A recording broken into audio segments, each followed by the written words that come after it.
Gone, hasn't he? He's gone. Unbelievable, Andy. He's gone. I can't really hear you, Paddy. Oh, there you are. Oh, there you are. Can you hear me now? Sorry about that. You're very muffled. It was muffled, actually. Yeah. I thought it was my headphones for a minute. That's weird. You hear me okay now? Was it clear as? Yeah. Okay. Right. Cool. Yeah, I was just saying that he's left the building now, hasn't he? Inauguration's occurred. I never thought it would happen. Did you? Did you think it was going to happen? You did. I'm never going anywhere. I'm actually going to work with Emperor Palpatine now. Someone who's marginally less evil than me. I would employ you any day. Yeah, he's gone. He's gone. He's gone. He's gone. That's all we need to say. He's gone. I didn't want to get now the US can get back to the normality by starting foreign wars again. Wow. Won't be long. And the new guy's not another pervert, honestly. But anyway. Yeah. We'll see what happens. Anyway, just to say, we do like our transatlantic cousins. We do. We absolutely love you guys. We do, because you gave us Star Wars and lots of other cool things. So we do love you. In the not too distant future, I hope to get over to your beautiful country and visit Galaxy's Edge. Once they've changed it to Mandalorian, obviously. Once they've changed it. And it's Tatooine and not Tatoo. Yeah, is this actually been confirmed now?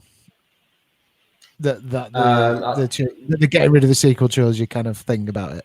Well, they might as well because it's not selling. So no, it's not been. I don't think it's officially been confirmed yet, but they'd be daft not to, wouldn't they? Yeah. Well, I don't know why it just can't encompass all of it. I mean, that's Star Wars, a broad church, so you may as well have a little smattering of everything, haven't you? Well, that's what they did with Battlefront 2. They put all three eras in, all three trilogies, including bits of Clone Wars and Rebels, and it coexists quite harmoniously. And you can, if you want to, you can ignore the sequels or the prequels if you want to. And I thought the park was going to be a reflection of that. Obviously, I got it wrong. Yeah. It's catered to all the generations, Well, that's what they should have done, yeah. Absolutely. It wouldn't be the first time we've got something wrong about Star Wars. But usually when we what do you mean we're not in charge? We don't get it right. Yeah. We get it right.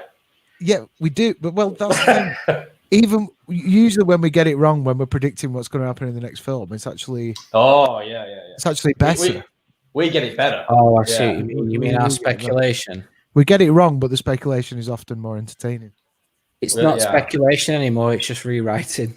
It's just forewriting. Yeah. Oh, yeah. It's a new genre. Yeah, forewriting. We're going to call it. Yeah. Forget fan fiction's dead, man. It's all about forewriting. That's what we're doing now. So I suppose we should do a bit of news. What do you think, Matthew? Have you got these handy where you can do that split screen thing again that we got into last week? Because that was a whole lot of fun. Yeah. Unless Andy, you want to do it. It's entirely up to you guys. But first of all, I'm just going to do this.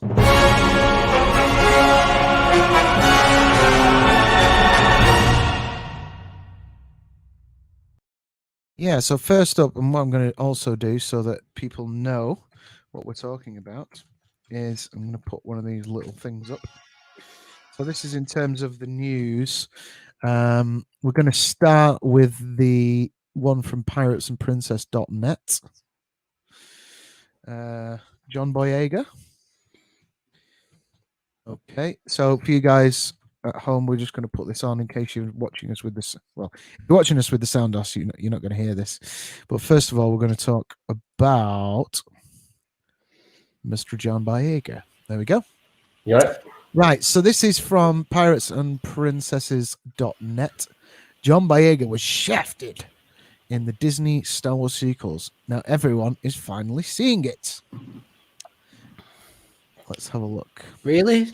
Did they not watch the sequels? I know. I was sure people saw that before. Surely they saw that before. Do you need an article to point it out? So you got the article up there then, Paddy? Because my internet sort of did a brain fart then. I've got the article up here. And Right, if you want to try the split screen, the share screen thing, you can do. If not, I'm just going to read it anyway. Okay. There's been a great disturbance in the Force. Journalists and Twitter users who once called Disney Star Wars sequel detractors such things as racists and homophobes and alt-right Nazis. Alt-right Nazis, really? Wow, that's crazy. I know, it's crazy. It is crazy. And most laughably, Russian bots. Well, the thing is, Star Wars is very universal, so it will get everybody in there, all kinds of different beliefs. So, you know, there probably are far-right Nazis watching Star Wars. Who knows? Yeah. There probably are homophobic people watching Star Wars, but I don't care. It's got a big audience. Yeah. Yeah, well, that's the thing. These are A-list movies. They're huge. They're blockbusters. Yes. Everybody watches them. Yeah. Let's see the picture of Finn at the top first. Have we got that? There he is. All right. That was our first shot of him, wasn't it? In the I know. Yeah. Yeah. That trailer was just still amazing. But It was. right, here It we go. was. So, journalists are homophobes, alt-right Nazis, most of the last Russian bots, and now echoing complaints that much of the fandom has voiced since The Last Jedi. One of those complaints was that John Boyega's character Finn was set up to be the co-lead and possibly a Jedi in training in The Force Awakens, only to be sidelined by Rian Johnson. There he is again. In The Last Jedi, and further relegated to sidekick status in Rise of Skywalker. Ray! Yeah. Okay, now this is a tweet from Clownfish TV. Literally been saying this for years. But the media kept doubling down on defending The Last Jedi, the movie that sidelined Finn as just a goofy sidekick. I've never seen that picture of him looking into the helmet before. That's cool, isn't it? John Boyega's Finn was set up as the male lead and co-protagonist of the sequel trilogy. The tweet I'm reading here, that's not an opinion, that's not headcanon, that's literally fact. He was set up to be equal with Rey and Kylo's foil, and we all know why that changed. We'd hoped that the Disney Star Wars sequel trilogy would have given us a conflicted former stormtrooper trained up as a Jedi alongside Rey, with a proper in-character Luke Skywalker guiding them both. Yes. That isn't what happened. Yeah, see? Wouldn't that have been lovely? Sorry, are they saying that's what the original plan was? We'd hoped that Disney Star Wars sequel would have given us a conflicted former stormtrooper trained up as a Jedi alongside Rey, with a proper in-character Luke. That's what we hoped, I think. Oh, right, yeah. That would have been better, yeah. That would have been cool. But sorry, go on. You were making a point on that point. What Matt was? I don't know. No. What I think you were. Yeah, you were. No, I was just wondering, is that someone who said that was the original plan, or is that just wishful thinking? I think it's probably the wishful thinking. Well, in Force Awakens, John Boyega's character, from a marketing point of view, was just a red herring, holding Anakin's lightsaber on the poster, only showing shots of lightsabers with Kylo Ren and Finn. So he was a plot device in Force Awakens. So up there where it said blame Rian Johnson, it's not just Johnson, it's JJ and KK and Kasdan. Yeah. Same thing. Is what you're saying been confirmed as well, though? Is it been confirmed? It was a red herring, or no? That's just how I saw it. Right. Like Rey should be on the poster with a lightsaber. Yeah, not Finn. She's got the staff though, hasn't she? Instead. So hang on, we've got a comment coming in here first. I'm not saying I liked that thing, by the way. What I was just saying. Yeah. I would have preferred yeah. what that article says. Yeah, definitely. Yeah. Well, we can neither confirm nor deny this one, Brian. But there we go. There's a homophobic Star Wars fan watching Star Wars. What's that? Well, do you know? We're not saying this. We're not saying that's necessarily a homophobic comment. I mean, I'm only messing. It's rude, but that point that you made there, you know, in a kind of naughty way, Brian. I missed it. What was it? Okay, I'll catch up with it. Well, the article's like shafted by Disney, and Brian's put shafted by Poe. So, right. Now then. I did say, do you remember? Like, remember I said that. Well, KK for a long time was promising us an openly gay character in Star Wars, wasn't she? Did she? Yeah. I can't remember if it was after The Force Awakens. It was this promise that kept coming up, like you know. So after, I think leading into like The Last Jedi, everyone was like, "Oh, it's Finn and Poe," you know. What I mean? It's that because they kind of, you know, they kind of hit it off straight away, don't they? Like, well, I felt more chemistry between them two than him and Rey. Yeah. So there you go. Now then, the thing I got was, and I don't know whether you felt like this, but like obviously in The Last Jedi, they only meet up once, and then it's, you know, there's nothing really much made of that scene. However, like, I don't know what it was about. I don't know if they toyed with the idea of making Boyega's character like openly gay in The Rise of Skywalker at some point, and then backtracked on the idea. I don't know. But I felt that there's like when they first meet Rey again, when Finn and Poe bring the Falcon back. You know, at the beginning where it's like, we've got to move on. Yeah. Go through all that bit, and like Rey starts like talking to Finn like about Poe. Yeah. And he kind of does this like, like sassy. Like a really sort of sassy, like reaction type thing. And I was just like, are they trying to now make it? Are they trying to bring his sort of campness out a little bit and sort of suggest that? But I think that, sorry, Paddy, go on. So sorry. So then that was the only bit really that I thought, like, are they going to develop this? But then it kind of didn't develop, and then instead we just got that one woman in the deep background, like kissing another woman, didn't they? Yeah. That was the openly gay Star Wars character, and I was like, if you know, like I've always said, in terms of like groups of any kind, identity politics of any kind, like. If I don't feel personally represented in Star Wars, you know, as a middle-aged, craft-drinking, northerner, overweight guy from Saddleworth, but I don't care that I'm not in there. Do you know what I mean? Neither do I. Yeah. But, however, had I been KK and been promised, had I been a gay person and promised that by KK, and then got this one character in the background in the Rise of Skywalker, I would have felt pretty shafted. Yeah. Well, I can understand that. No pun intended. No pun intended. Oh, pun intended.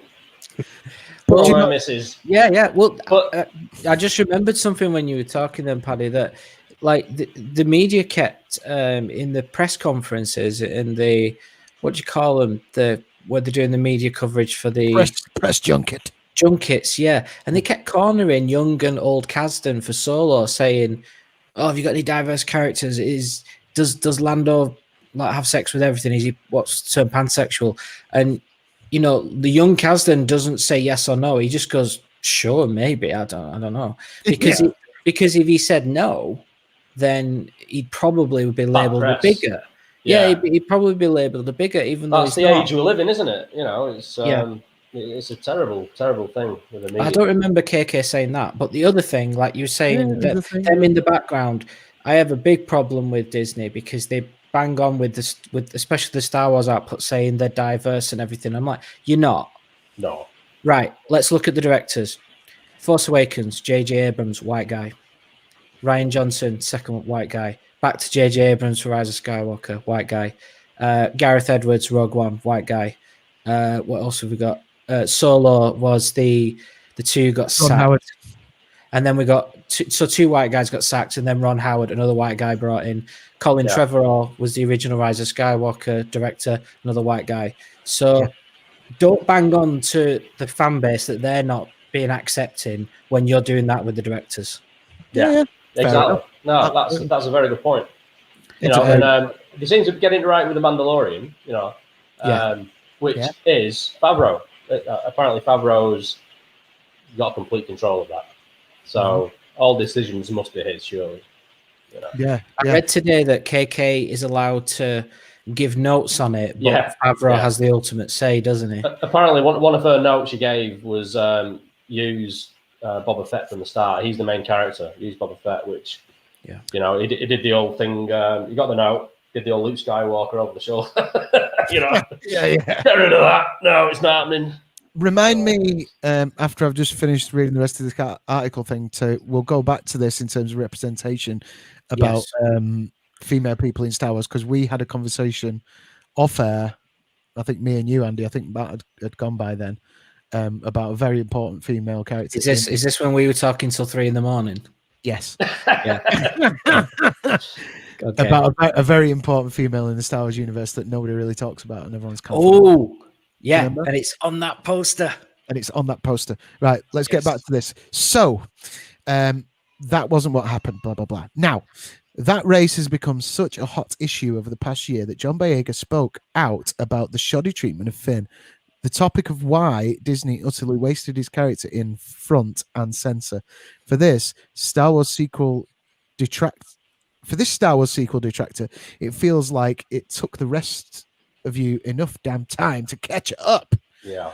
Okay, from comicbook.com. To say that fans were disappointed with Finn's trajectory would be a bit of an understatement, as many thought that the storytelling opportunities that were presented in The Force Awakens, as well as Boyega's acting talents, were squandered as his character was sidelined. Fans aren't the only ones who was frustrated, as Boyega himself has vented his frustrations about not only his character's treatment on screen, but also his own treatment on set and during promotional campaigns ahead of the release of films.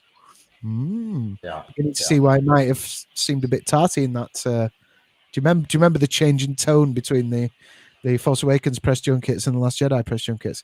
Anyway, many in what has now been termed the Fandom Menace by the media have been saying this for years. So it's both validating and frustrating to see everyone else call this out now, after how much vitriol Disney Star Wars detractors have faced for saying the very same things. Yeah, you know, and this is basically what's going on now. This the so-called Fandom Menace, which is a Twitter hashtag. It's a group of Star Wars fans who differ completely in their personal lives, but just all agree about Star Wars at this point. Is they got called all sorts. They put under an umbrella, usually white, male, racist, homophobic, bigot, because they didn't like a movie and they got a certain opinion about Disney Star Wars. But now, mainstream media is catching up. They're starting to agree. Yeah, totally. It is frustrating. Yeah. So they've copied in some tweets here. They copied in the Star Wars tweet from May 31st, 2020. We stand against racism. We stand for inclusion. We stand with our fellow Black employees, storytellers, creators, and the entire Black community. We must unite and speak out. Pimpmaster Yoda, you're really going to say that after letting China cut Finn out of the Force Awakens poster, then gradually reducing his importance in the film rose to nearly nothing? Even more frustrating is that what seemed to spark this discussion was a Star Wars Twitter account post on Martin Luther Day. There comes a time when one must take a position that is neither safe nor politic nor popular, but he must take it because conscience tells him it is right. Martin Luther King Jr. Remember when you racially sidelined John Boyega? Yeah, all the US black fans remember. World exclusive, John Boyega on standing up, speaking out, and being sidelined in Star Wars. Lucasfilm made a post about Dr. King the day after completely ignoring the birthday of legendary black actor and voice of Darth Vader, James Earl Jones. You've raised that point, didn't you, Andy, that they didn't post anything about James Earl Jones? Was it yesterday or Monday? Have they done anything to this day? No, I've not seen anything. That's terrible. That is really, really bad. Their post about Prowse was rather late in the day as well. Yeah. Fans were like, "Are you going to say something?" And it was almost like, "Oh yeah, okay." Yeah, exactly. The media he's only the voice of the most iconic character in all of movie history. Yeah.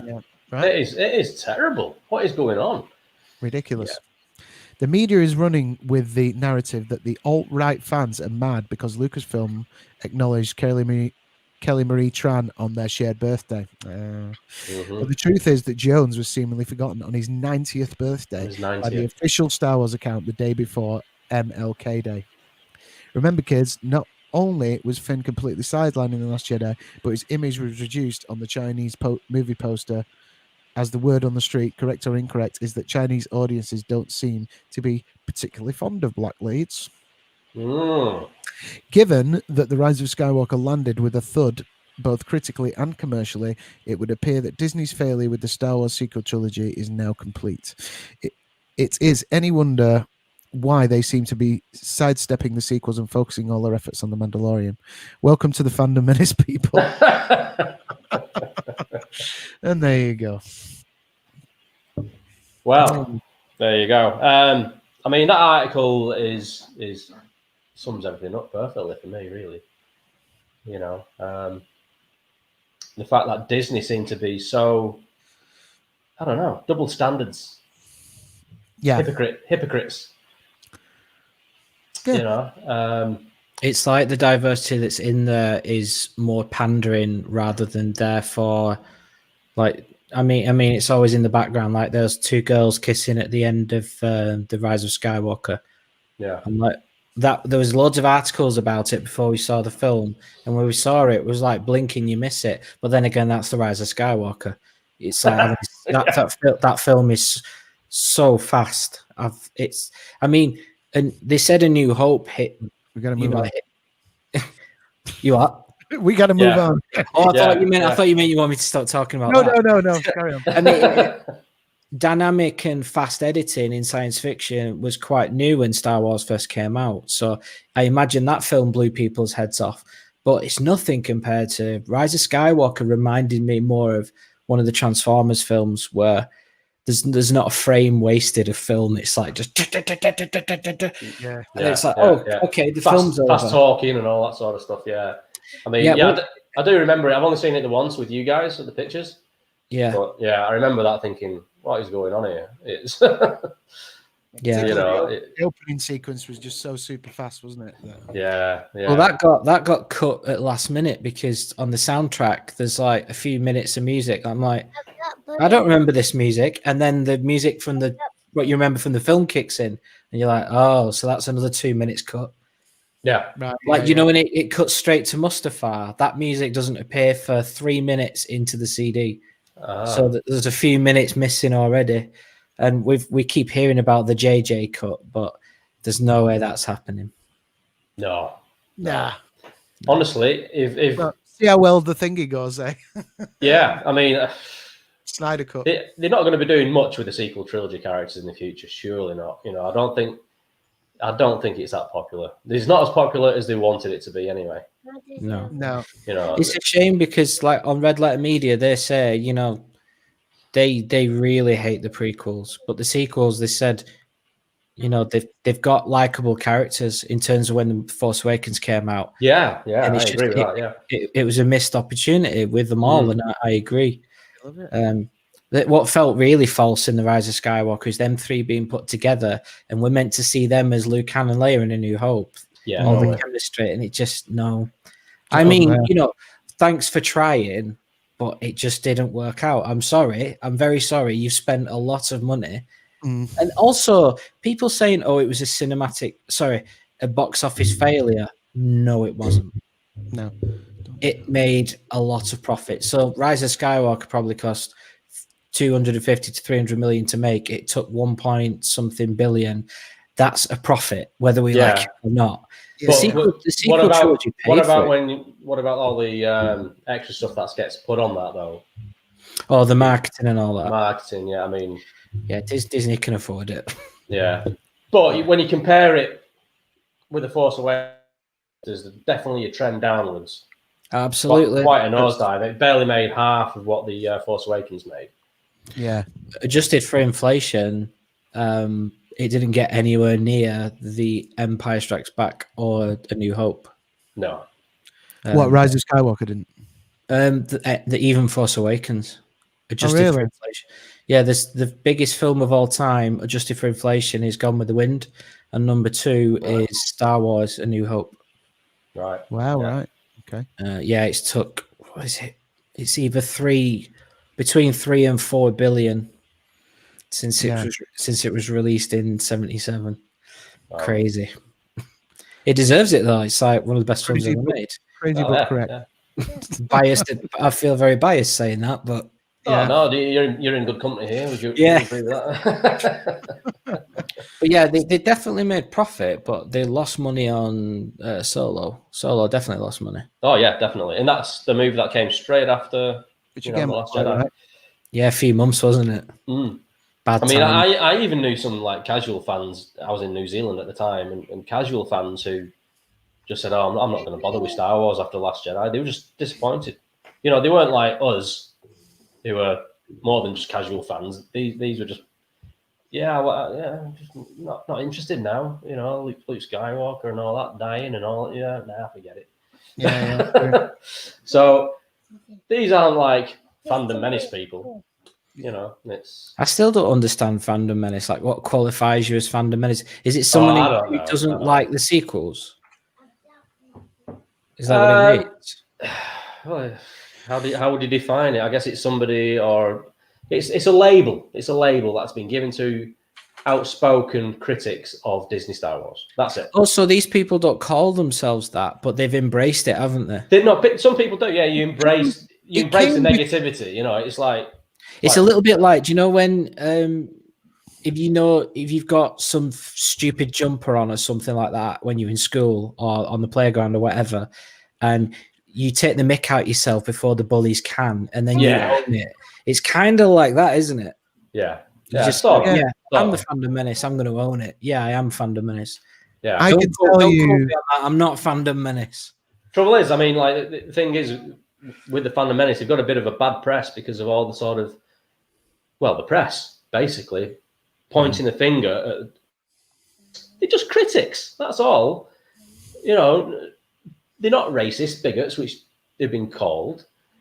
I'm sure there are some. Obviously, with any large group of people, you're going to get the odd bad apple. But yeah, of course, they're just critics. That's all, and they're being labelled sexists, racists, misogynists, and all this sort of stuff. It's ridiculous. I can tell you where it originated. Go on. Oh, is this Brian? Oh no. Well, it might be. Yeah. Brian's put in the YouTube chat.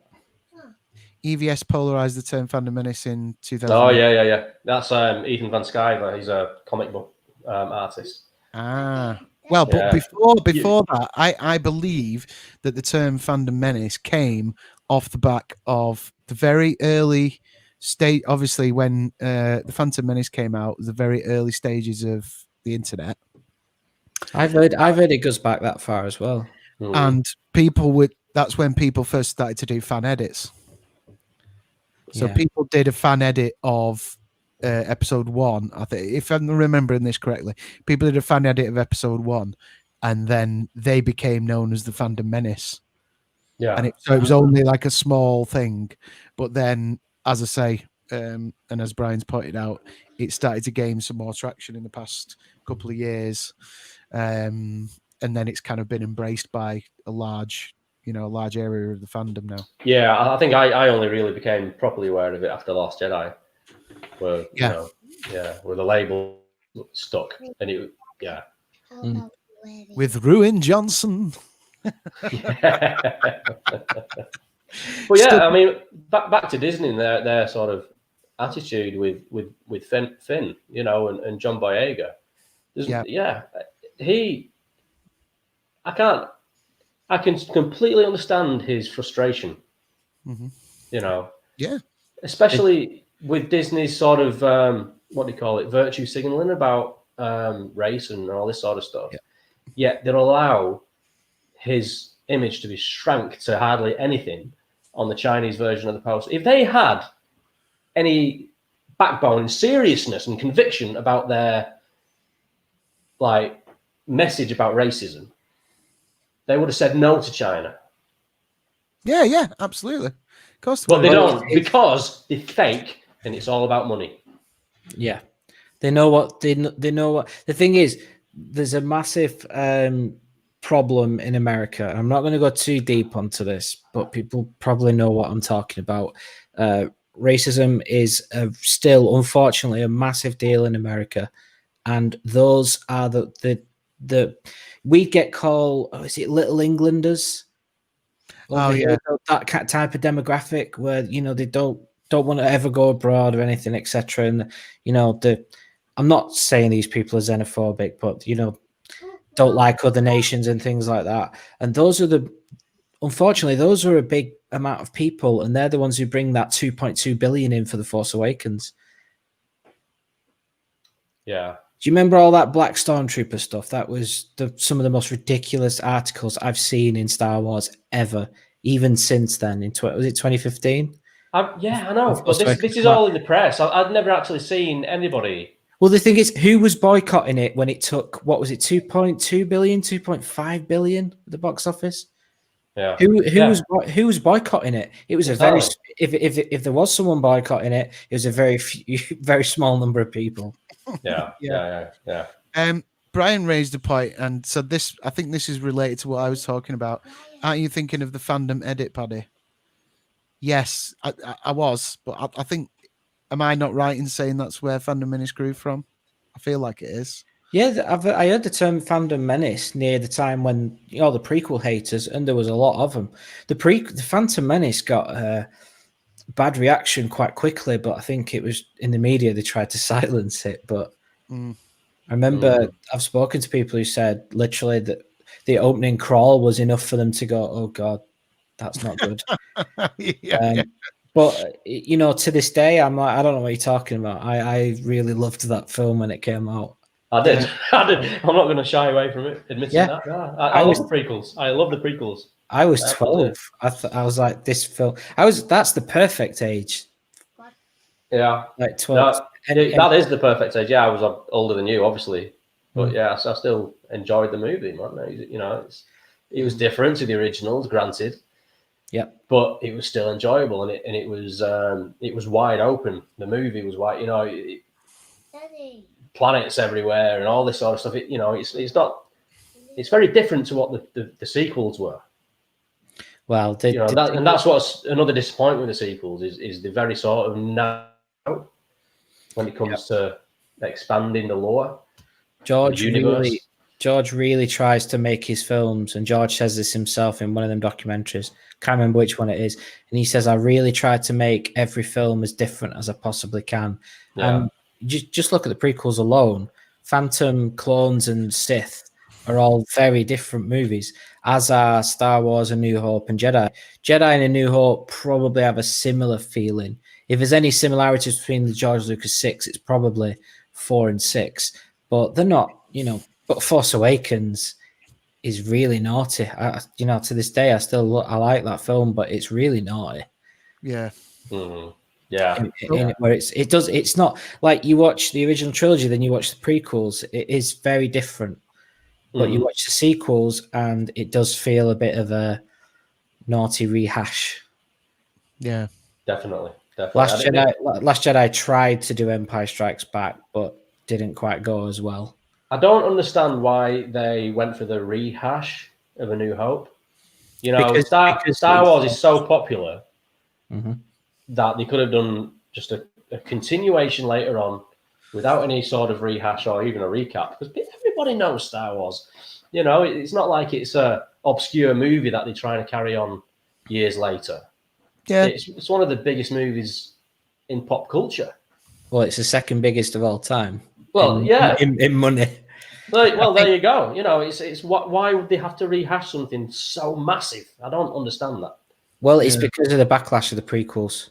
They were absolutely terrified of Episode 7, and it had to work. It had to make X amount of dollars for those Disney shareholders, or it's not going to survive. So what did they do? Which it would have done. It would have done anyway. Yeah. People are starving for a new Star Wars movie. Yeah, it's been 10 years, hasn't it? Yeah. I think like you say, no, they did feel they had to go with, you know, some familiar territory. Yeah. However, before we get out of this section, do you want to cover a bit of what we covered during that conversation, Matt? Sorry, Andy. So this was off air, Matt, and we were talking about kind of talking about this topic, but how, you know, there's the big sort of feminism movement in Star Wars at present. Under Kathleen Kennedy, and you know, bringing in more female directors and stuff like that, which is great. But like I was kind of saying, I mean, and we've both said this before, like, you know, people seem to forget about Princess Leia and you know, Mon Mothma and stuff like that. But what my point was, I was saying, like, everyone forgets about Lee Brackett. Yep. And Andy was like, who? Yeah, exactly. And I bet Matt's thinking, who's that? Who? Exactly.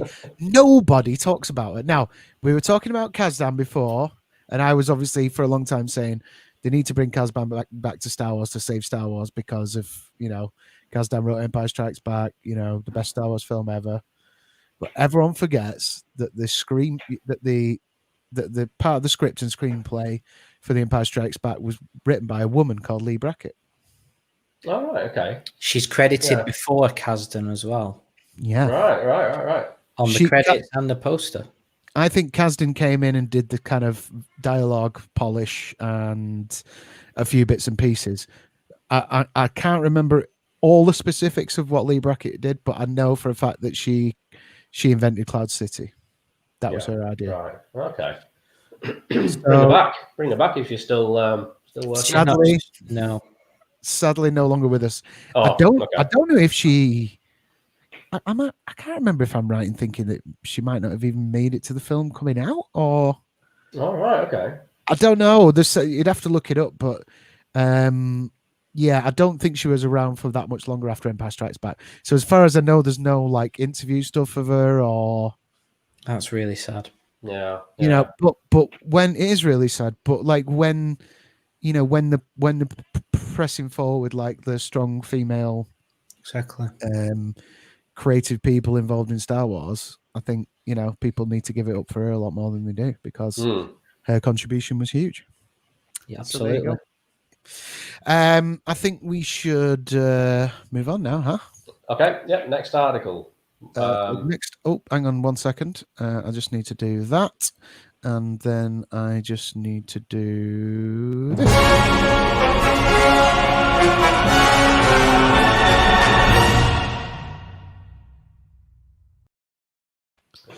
Lovely stuff.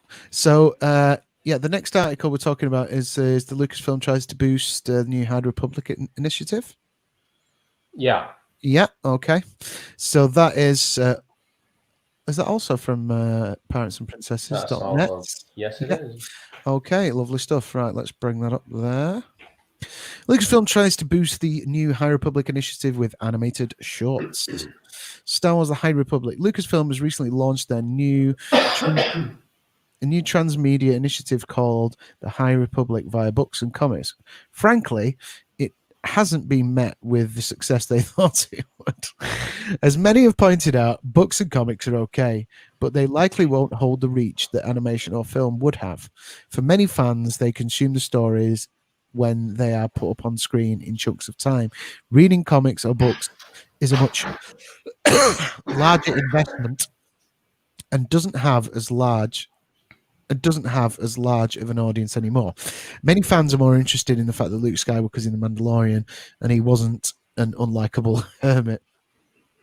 So, what does Lucasfilm do? They create more animated shorts to try and boost interest to try and boost interest in the characters. That wasn't written correctly there, so I skipped over it. Interest in the characters and story they're pushing with this new initiative. By animated, I mean some still shots with a voiceover. It really feels like they threw it together to try and get some visual out there to try and grab fan attention. So that's this. Is that this little video here? Yeah. I'm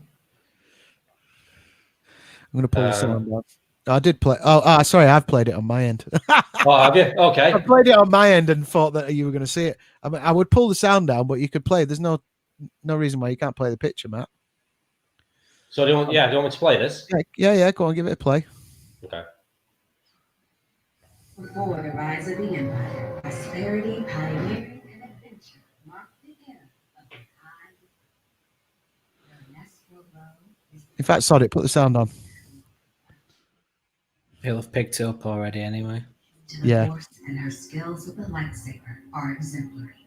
At just 15 years old, Vern passed her Jedi trials and became one of the youngest Jedi Knights in the history of the Republic. Vern may be young and inexperienced, but the Jedi Council sees great promise. While accompanying delegates to the Starlight Beacon launch ceremony, a great disaster strikes, and Vern steps up to take command on her very first mission. This era is one of adventure and exploration for the Jedi, as they work to protect the Republic and illuminate the darkest corners of the galaxy with the light of the Force. All right.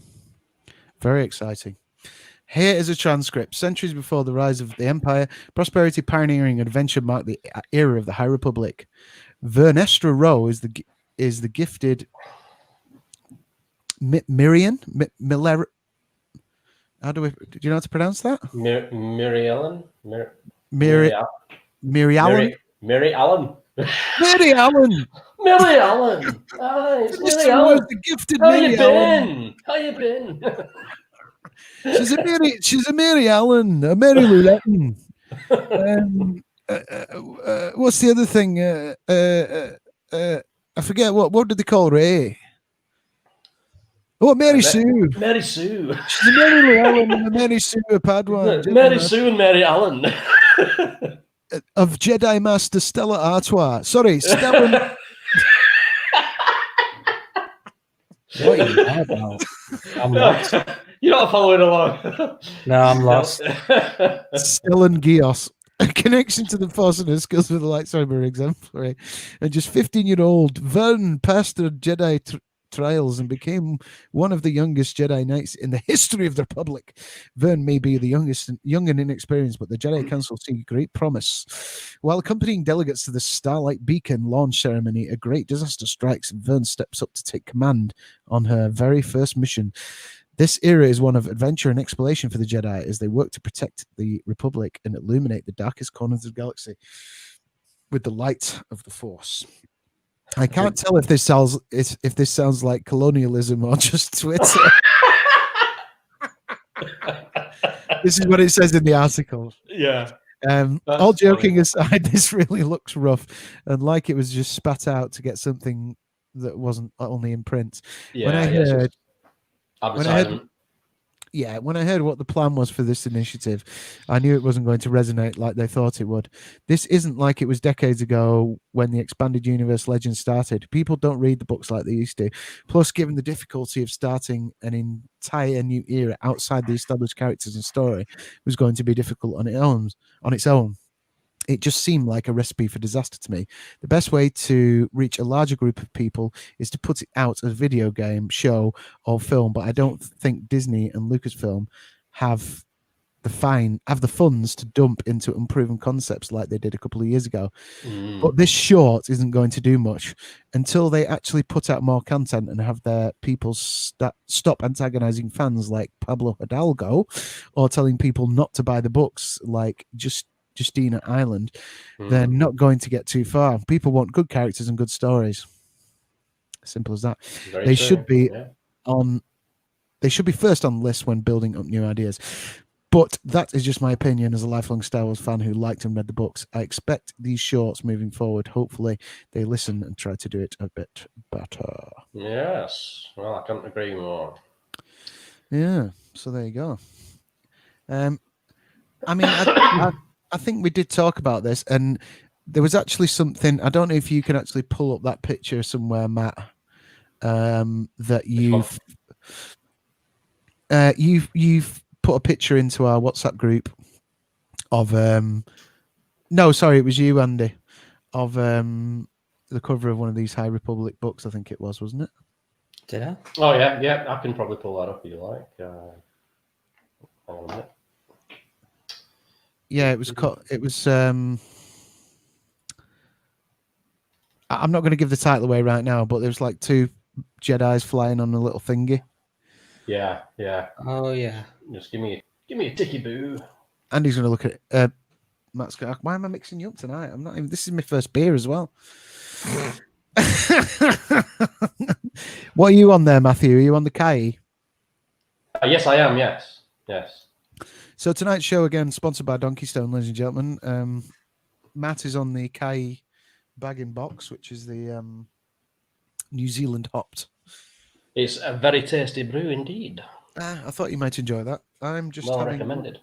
I'm just having one of the DPA 250s again. The ingredients comes from a very, very nice part of New Zealand. I've been. It's north end of the South Island. So the sunniest spot of New Zealand. Is that the Chinook? The Chinook hops. Yes. Yes, there you go, you see. So I know we are talking a little bit about beer again, folks, which we will be doing. I am promising you an advert, but dear Carl, who's going to be making the advert for us, is not feeling so well at the moment. He's got the old dreaded Nova virus. Oh. He's got the poos. So delightful. Yeah. Get well soon, Carl. Brian's got one comment on that on the High Republic story. Jedi at 15 get knotted. Yeah. Too old to begin the training. Mary Sue's and Andy Sue's. Mary Andy's, what are they called? I can't remember now. What Andy Sue's, what have I done wrong? I'm not super powerful with no training. No, she was a Mary Ellen. Why not? Oh yeah, that's right. Mary Ellen, that's it. Yeah. I think Mary Sue isn't actually when I look this up, it's not gender specific. It can be applied to both, but then they coined a new phrase, didn't they? What was it? It was Gary Sue, that's it. Yeah, Gary. And there is an example in pop culture of a Gary Stew, and it's Wesley from Star Trek: The Next Generation. Really? Yeah. Why does everybody hate Will Wheaton in that? I don't get it. Shut up, Wesley. I know he's super brainy, and he's part of the academy, younger than anybody else. The Federation, is that right?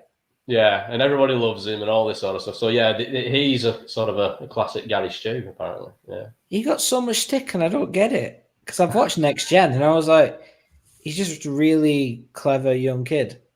Yeah. I like young kids, do they? I don't know. He's a nerd. He's a nerd. He's smarter than us. Get rid of him. It's all that thing, isn't it? You know what I mean? Oh, this is nice. Aaron J.C. Parkinson loved Donkey Stone. Had a Ferris Mealer on Sunday.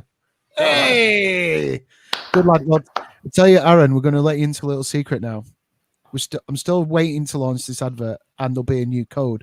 But as far as I know, this voucher code still stands. So if you're ordering Donkey Stone on the app, not on the website, on the app, I recommend you download the app for Android or iPhone.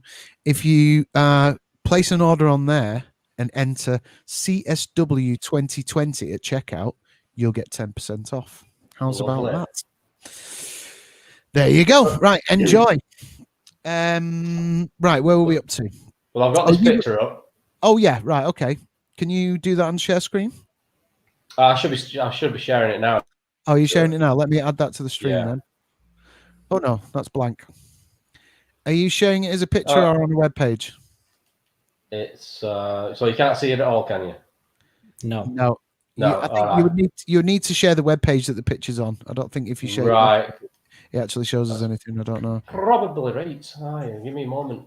That's probably what the reason is. Anyway, so yeah, I mean, the High Republic, is there actually anyone that's enthusiastic about it? I don't know. Right, here you go. No? All right, here we go. Now, check out this for a very exciting title, folks. Star Wars: The High Republic, Race to Crash Point Tower. Yeah. Or, how I read it, Cash Point Tower.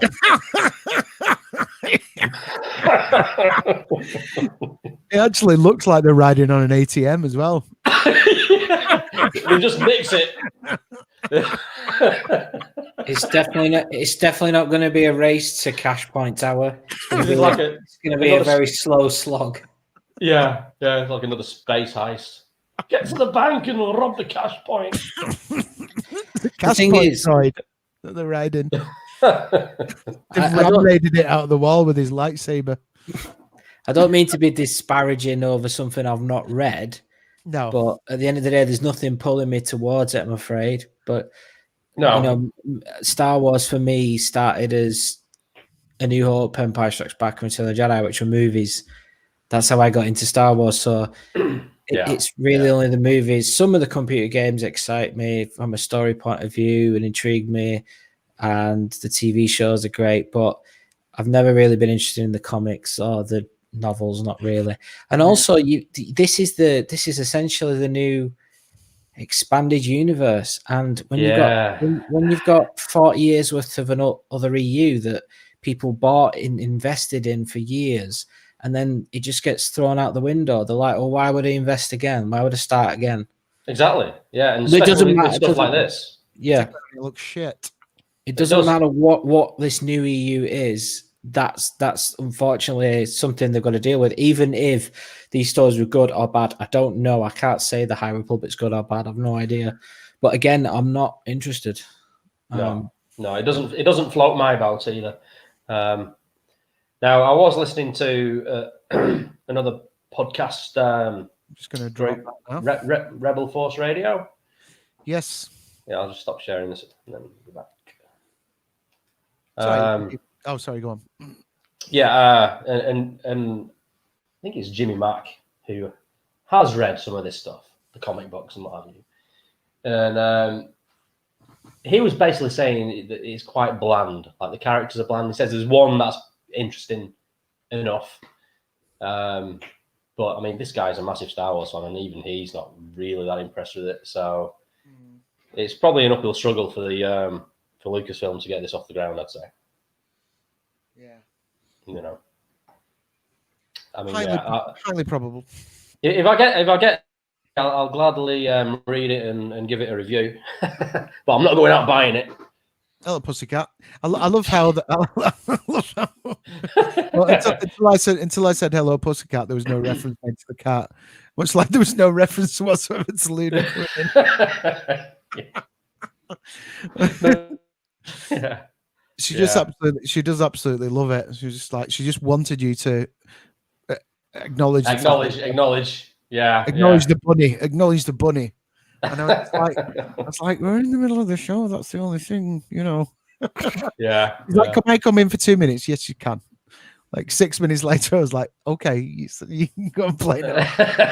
She's all good. Bedtime. Luna's right. Like, we'll acknowledge you next time.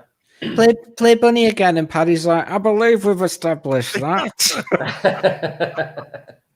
Precisely. But anyway, so there you go. Yeah, High Republic. I mean, yeah.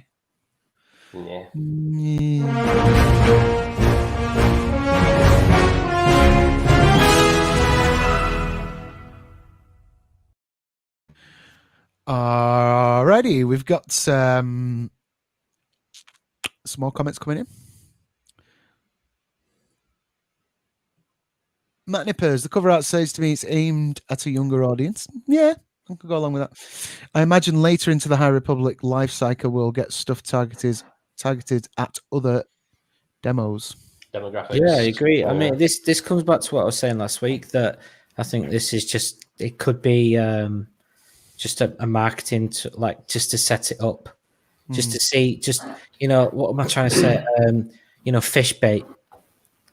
Yeah. But, sticking a worm on the end of the line, throwing it out, seeing, and then if it takes off, it takes off, and then we can put it in games and movies and TV shows and stuff. I can't imagine that not being the case one day. Yeah, I imagine it will manifest as something more, something that's more interesting for me. Yeah. I just hope the good point. And hello, Matt. Hi, Matt. Cheers, Matt. I really hope this steer away from the, what I'm saying, the ID politics and all that sort of stuff, because then a lot more people will get involved. People get turned off with all that sort of preachy stuff behind the scenes, and which is coming from the creators. It is, Yeah. I don't think it's coming from the fans necessarily. Like as we've said, fans basically first and foremost want just a good story and something enjoyable. That's right. It takes them away, They're not. Yeah. I don't think we're really that bothered about, politics and stuff. It's a galaxy far, far away. Not 100%. Not 2021. The Star Wars politics, which I like. Yeah. Well, I mean that's politics in broad strokes. That's politics of the ages. That goes back to Rome, Yeah. The politics with what the creators are dabbling in is modern day identity politics and Twitter politics, basically. Well, there's tons of parallels in Star Wars to history, isn't there? You got Palpatine's pretty much Caesar. You got the Imperial officers with English accents, but they're dressed as Nazis. Yeah. And what they say, the bad guys always have the best uniforms. Well, it's an American movie, so the British are obviously going to be the baddies. Yeah. Have you seen what Brian Cox says on Top Gear? Jeremy Clarkson asks him, not Brian Cox, the scientist professor, the actor. Yeah, the actor. Yeah. So, Jeremy Clarkson says, why do you always get cast as, the English guy? Why are you always the baddie in America? And Brian Cox says, because I think they mistrust intelligence. Very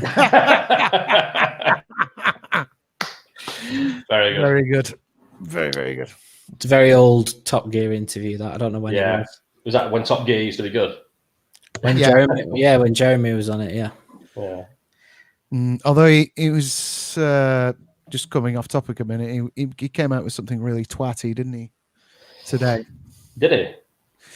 Yeah, he was in the news saying that he's sick of people going on about the kids' free school meals debacle thing. Oh, okay. And it was kind of like, okay, you're a bit of a prick, aren't you, really? Yeah. Why is he venting that shit out there? No idea. Honestly, social media is a it's a terrible thing, really. It's a toxic place. Well, people post things on there. This is my underlining statement on this. People will put things out there that they would never say to people's faces. That's right. Yeah, absolutely. That's the problem with it. Yeah. Absolutely. 100%. Okay, so should we move along with a bit more news? This. We already did the stinger, didn't we? Did we already do the stinger? Yeah, we've done 2 new stingers now. Yeah, but we did one just to start this article, and then we kind of just finished off a bit on High Republic. So I'm just going to do this again. Do it. Well, do you know what? We've done quite a bit.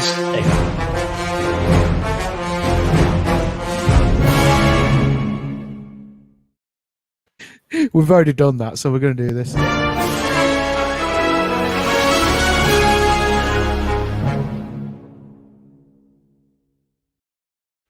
Meaning we've already done it. Right, okay. So now, this is an article taken from /gear.com. And this is leaked Star Wars set in question. Tatooine, Obi-Wan Kenobi, or Andor? It sounds like a new Star Wars game. Tatooine or Andor, like the end of a game show. Yeah. Hosted by Alan Partridge. Andor! Yeah. Oh. Lovely, great, smashing super. Let's see what you could have won. Is it Andor? Yeah. Or Kenobi? A for Andor, please, Bob. I'm going to have to rush you, Flower. Oh, unlucky.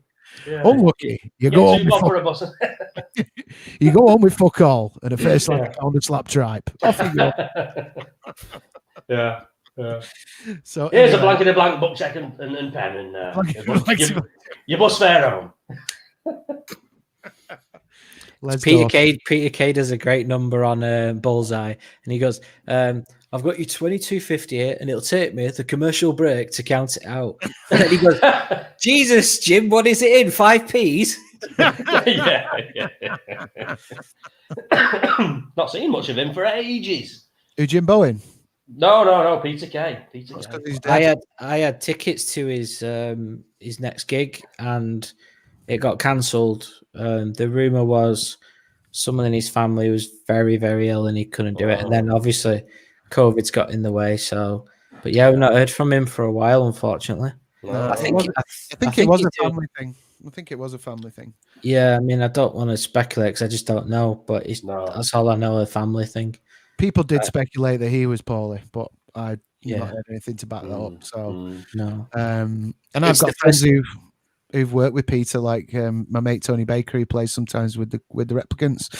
He did all the music for the incidental music for Phoenix Nights. He worked at Peter used to go to where Tony worked, didn't he? The music shop Keys in Oldham. Yeah, he did. Oh yeah, because there's a picture of Tony and Peter in behind the counter. Well, obviously Keys is gone now, isn't it? Yeah. They used to have that. Yeah, they used to have that in there. And my cousin Denise taught Peter at Salford University. Wait, Tony Baker's actually, is that his name? Yeah. He's actually in Phoenix Nights. He's playing the accordion on stage. Yeah, that's right. Yeah. That's Tony, isn't it? Yeah, that's Tony. Yeah, he sold me my Casio keyboard. Did he? 20 odd years ago. Really? How cool is that? What a small world. There you go. Yeah. Well, if nice guy. Any of the people watching this, if you haven't seen it or you're at all interested about when I used to play music or be allowed to play music, go onto YouTube and type in the Replicants I Shot the Sheriff. And you'll see me in action with Tony and Jack Sadler on drums and Dave Butterworth on bass. Nice bit of jamming there. So anyway, moving on to the Star Wars leak set. Can you bring that article up for us? Yeah, got it up there. Yeah, Matthew, good lad. You just need to do that share screen thing because I haven't got the little button. Wait, is this like, is it Tatooine or is it Tatooine for Kenobi or for the other show Andor? Is that what the title is? That's what they're guessing. Okay. Here we go. I can see that share screen thing now, actually. Oh, that's good. Here we go. Yeah. So it's saying, yeah. There's a bit of a fan battle going on right now in the leaked photo universe for Star Wars. Several sources captured photos of a relatively large set constructed in Little Marlow, Buckinghamshire, with a look that could be Tatooine in origin. It's the sort of tan color. It's relatively short, and it looks like a little village. It could very easily be Moss whatever. Moss whatever. That's what it's going to be called. Yeah, we're going to call it Moss whatever. Gathering of buildings. Where Watto came from, isn't it? Yeah, Moss whatever. Or it could be on a different planet entirely. That's interesting. You've got an advert for Zavi, and I've got an advert for Game of Thrones game. Anyway, the TIFF comes in the identification of the set pieces as they relate to one show or another.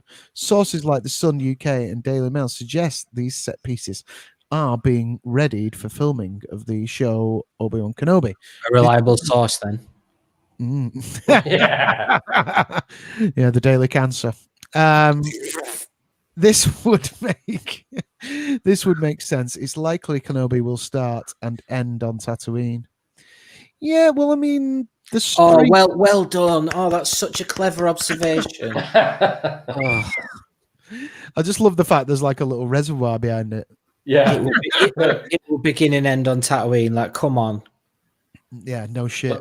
Little reservoir. Can you imagine, like you're walking your dog along here, not knowing that the Star Wars being filmed right here? How crazy is that? Yeah. What are they building here? Yeah. I wonder what that is over there. Ruining our beautiful. There has been. New holiday campsite or something, you know. Didn't I dream? No, I didn't dream this. There was an article. It might have been in the Daily Cancer. Sorry, that's the Daily Mail. Saying like Daily Fail. Matt's posted a picture, hasn't he?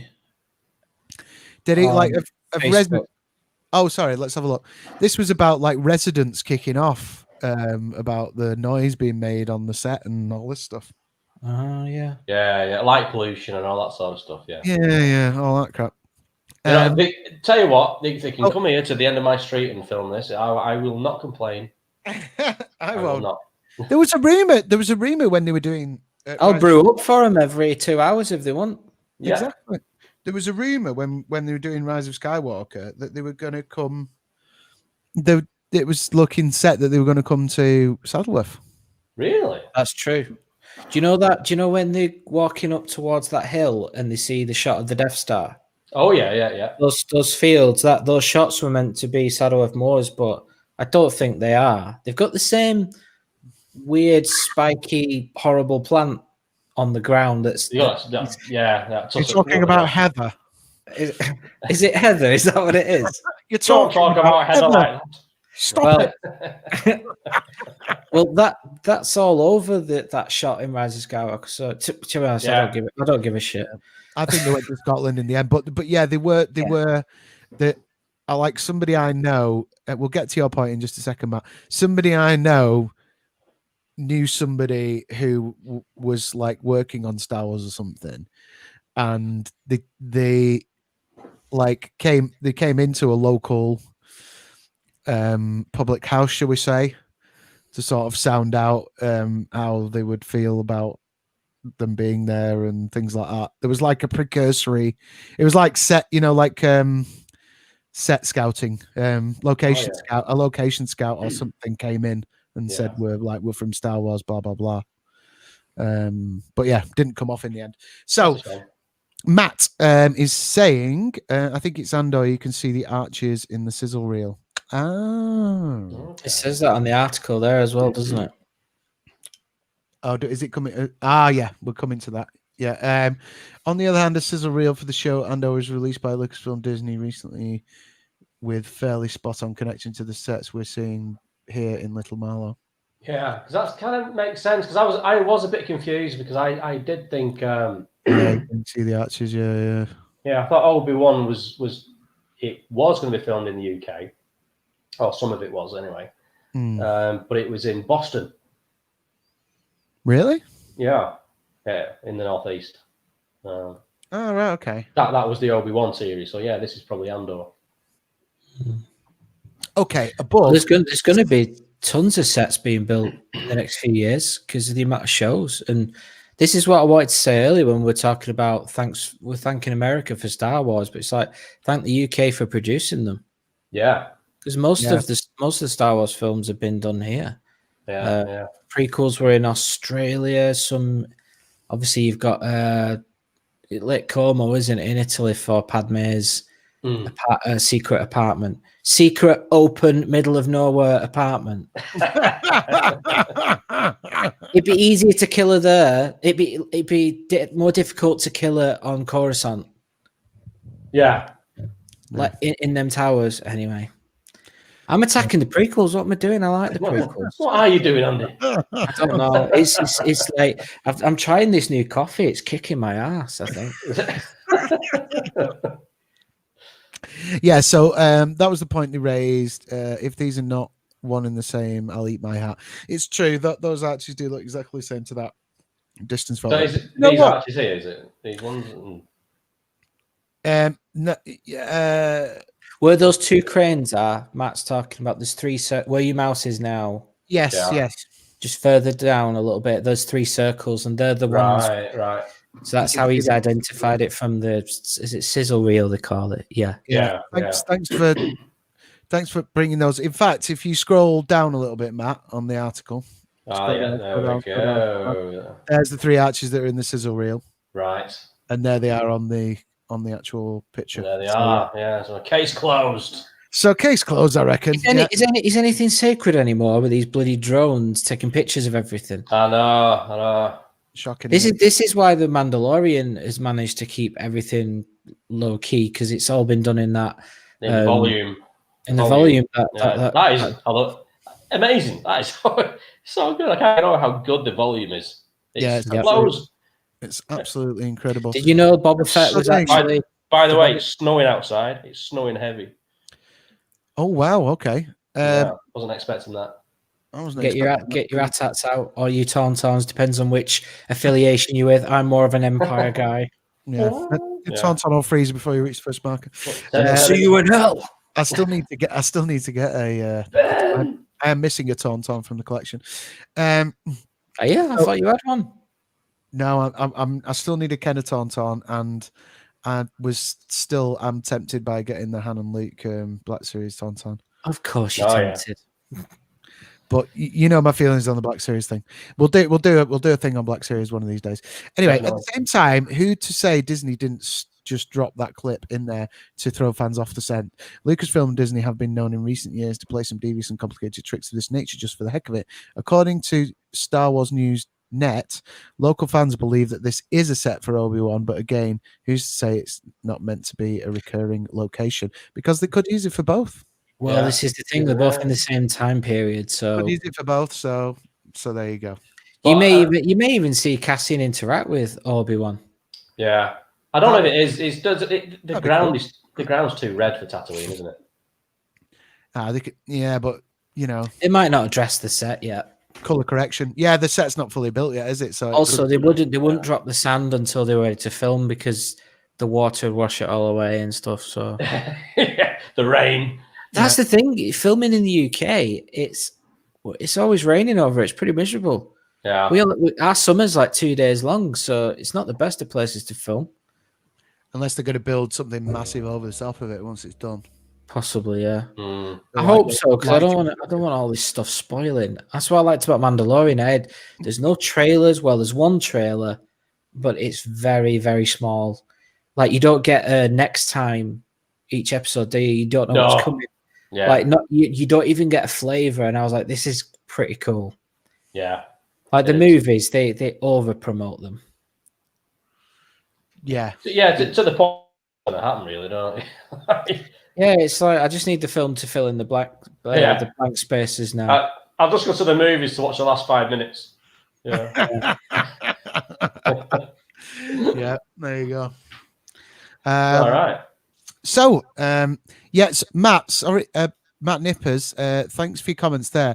I couldn't share the pings because when I bring up comments on screen, it doesn't recognize the pings. It just sends the sort of link. So apologies for that, but I think we've managed to bring up the pictures there that we were discussing. So all good. And I think we've got one more news article before we get out of here, gentlemen. Okay. So this is an article from CBR.com. Cookie, if you're watching this will probably be good news for you. Yeah, let me just do this. Sorry. I'm all fingers and thumbs tonight. It's been a weird week, man.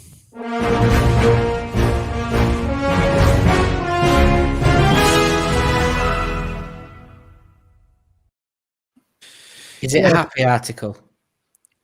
It is a happy article. Yay! Let's end on a positive note. Let's end on a high note. There's happy Star Wars news.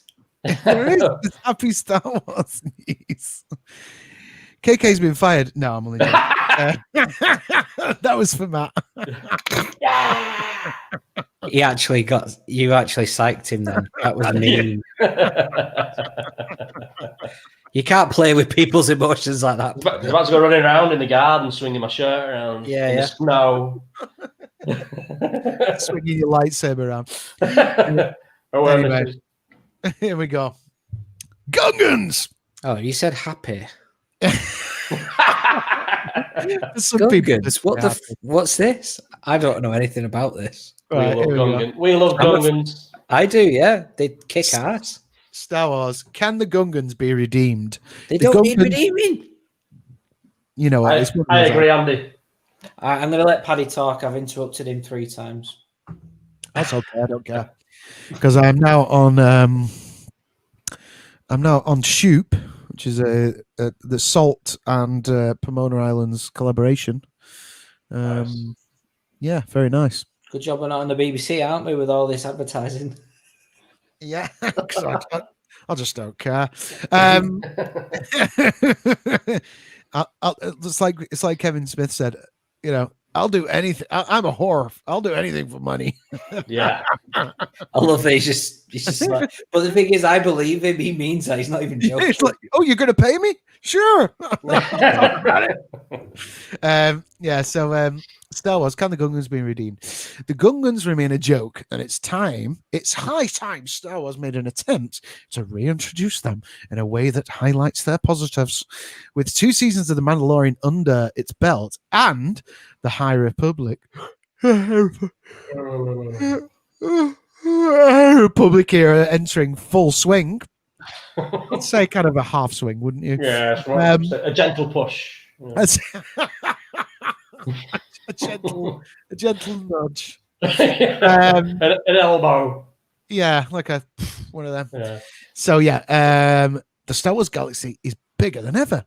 Part of why this new generation of content is so lauded is due to the great new stories, as well as its willingness to look back at its history and address some of its biggest mistakes in fresh ways. Din Djarin has given formerly one-note races like Tuscans nuance and depth, yet the Gungans remain a galactic joke. The Gungans as a whole, but Jar Jar Binks especially, garner a harsh but understandable reaction. Lucas had a sensible idea in adding a child-endearing mascot to the franchise. I don't care how many 50p's you've saved up. Just take your pocket money and get out. That's based. What a prick. What a prick. And then Bill Bailey just comes in and goes, the Ewoks were rubbish.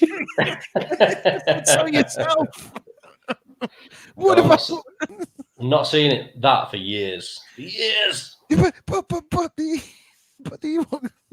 Jar Jar Binks makes the Ewoks look like fucking Shaft. It was 2 years ago, Tim. Oh. Yeah, it was 2 years ago, Tim. The Phantom Menace was a year ago, Tim. Right, so anyway, yeah, coming back to it, part of why there was a generation so a lot of history and the Gungans a joke, especially Jar Jar Binks, garner a harsh but understandable reaction. Lucas had a sensible idea in adding a child-endearing mascot to the franchise, just as he did with the Ewoks in Return of the Jedi. While the Ewoks didn't exactly thrill fans back in the day, they didn't completely alienate the audience. And they're personal friends of mine. So, and they were sequestered to one canon film. Well, yeah, one canon film. See what they did there? Because you can only still get the Ewok films on DVD. Plus, time has given them some cushy nostalgia. It was a lesson the franchise didn't learn from, as Jar Jar and his people were disastrously central to the Phantom Menace. Although his role was pared back for the rest of the trilogy, it made the issue worse.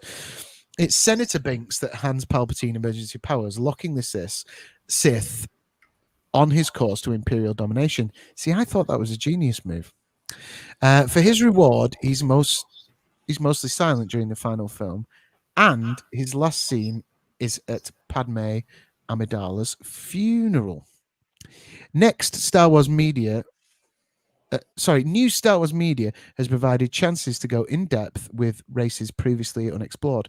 Unfortunately, that's not the problem that the Gungans have. Their society and culture received plenty of attention in the prequel films and the Clone Wars, and Jar Jar is revealed to be fairly representative. He's clumsier and more awkward than most of his contemporaries, having been designed for physical comedy, but the long-standing critiques of racially stereotypical behavior ingrained in the species itself. There have been a couple of well-executed moments for the Gungans. For instance, Jar Jar gets a bittersweet send-off in the canon novel Aftermath: Empire's End by Chuck Wendig. Here, he's a street clown, exiled again and loathed because he came under suspicion for being an Imperial ally. At first, the scene seems like it's going to be a cruel meta joke, but Jar Jar gracefully befriends a boy not unlike himself, making the moment endearing. Meanwhile, the Clone Wars Season 3 episode Shadow Warrior is the best showing for the Gungans. Senator Amidala, Anakin, and Jar Jar realize the Gungan king is being mind-controlled. So when they stop the plot to hand Naboo to Count Dooku, Jar Jar has to pretend to be king. General Tarpals spots the ruse, but he's more worried about the battle droids and their commander, General Grievous.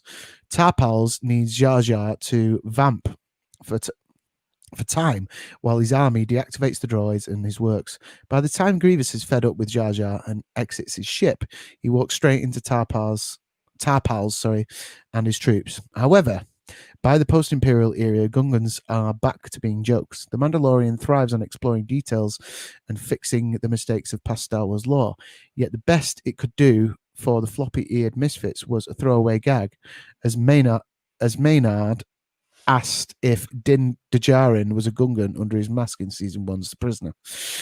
It's not going to be easy to save the Gungans, but at least they already have some positives, like their loyalty and combat prowess. A future storyteller could also give their negatives more context. It's understandable that George Lucas was frustrated with the Gungan reception, and he also has a point that Star Wars was always meant for all ages, but Jar Jar's childish innocence was marred with an excess of slapstick. In any case, Jar Jar has moved on, and so has the franchise. So it's a good time for a new Gungan hero to make an appearance, someone to move their society up a few notches in respectability. So there you go. You know, Captain Tarpals, you know, in the beginning of the Phantom Menace, so you remember who this character is. It's the one Jar Jar comes back and he goes, Captain Tarpals, Mesa back. And then he goes, no again, Jar Jar. You start going to the bosses. You start a big doo-doo this time. That's Captain Tarpals. That article, I'm not a journalist, and I don't mean to be mean to someone, but that article just looks like someone said, right, can I go home now? And they're like, no, you need to do another article before 5 o'clock or you're not going anywhere. And we were like, well, oh, shit, what do I write about? Well, the Gungans haven't had a look in yet on Star Wars. Let's just put that in there. Go.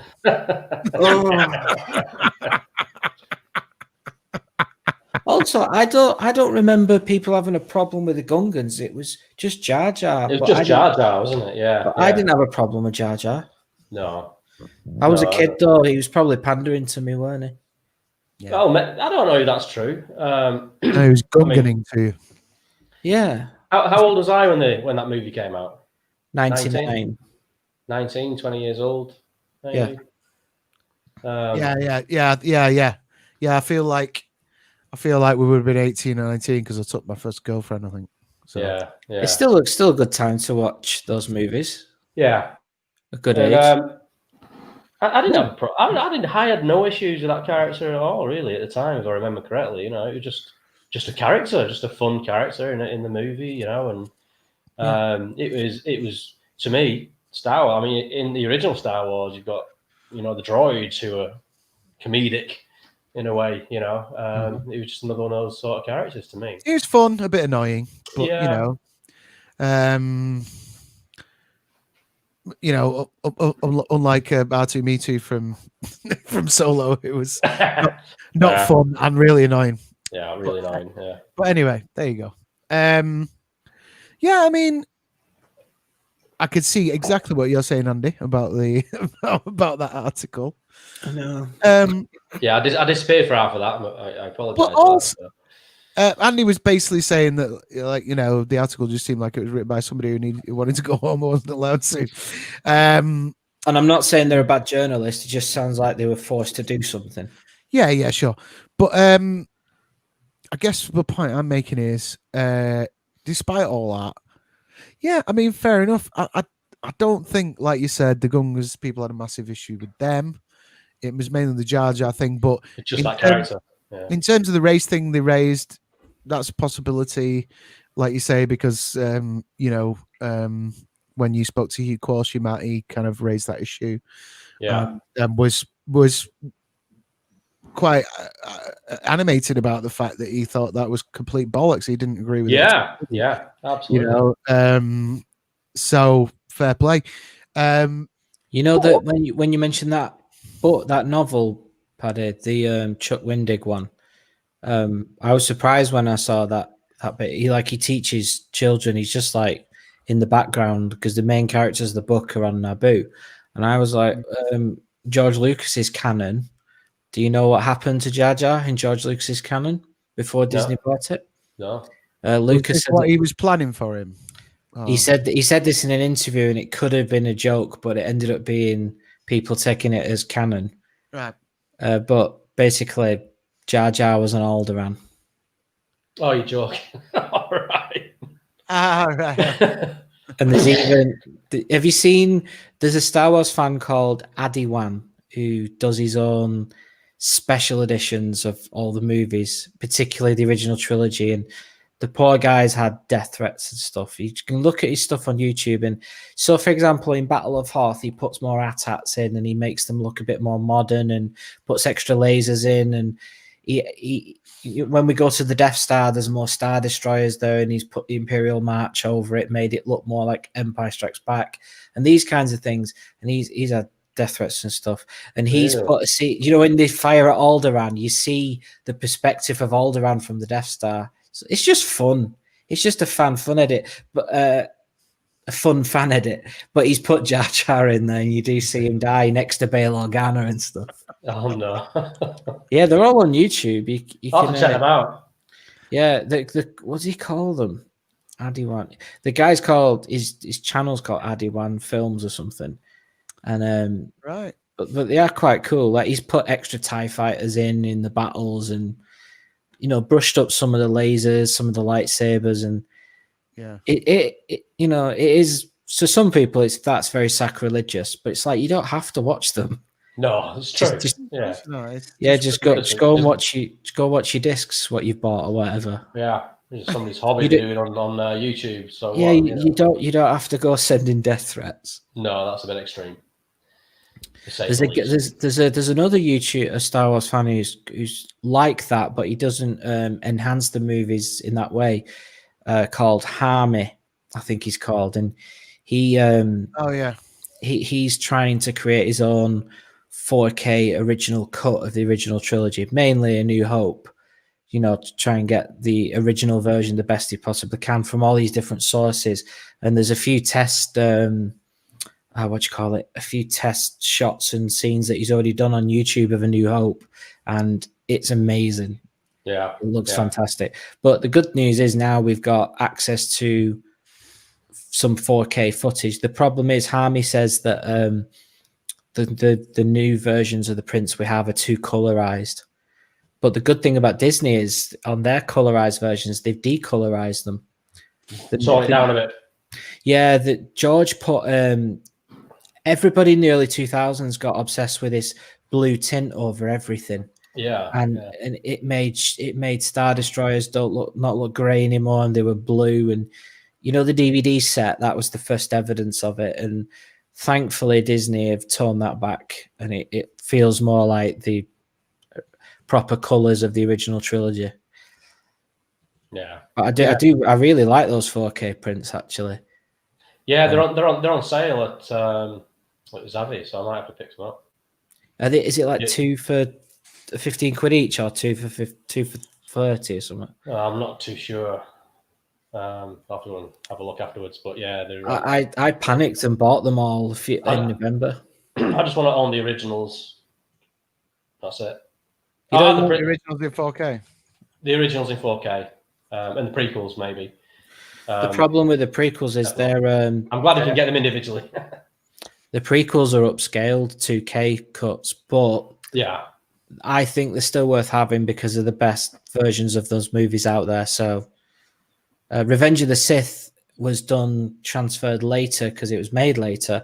That looks the best of the three, I'd say. Right. That's had the best transfer. Such a good movie too. Yeah. A New Hope was supervised by 20th Century Fox, their 4K cut, and then Disney inherited it. So Empire and Jedi don't look as good as A New Hope, ironically. No, right. Which is a shame. A New Hope is in 4K is pretty stunning. Yeah. I've seen it on Disney Plus, obviously, but yeah. Having it streaming 4K and having the actual raw 4K disc. Yeah. There is a slight difference, isn't there? Absolutely. Just from a technical point of view. So, I ripped Blade Runner in 4K onto a drive, and the file was 50 gig. So that's how big those movies are in 4K. So they don't stream all those bits over the network, do they? So there is a little bit of a difference. And I've heard that during the pandemic they've been reducing our bandwidths on Netflix, and I don't know about Disney Plus, but Netflix, and I can believe that. Yeah, the quality. I rewatched what was it, Black Mirror recently, and it was a bit off and grainier than it was when I last watched it. I actually put it on as like a 4K digital reference.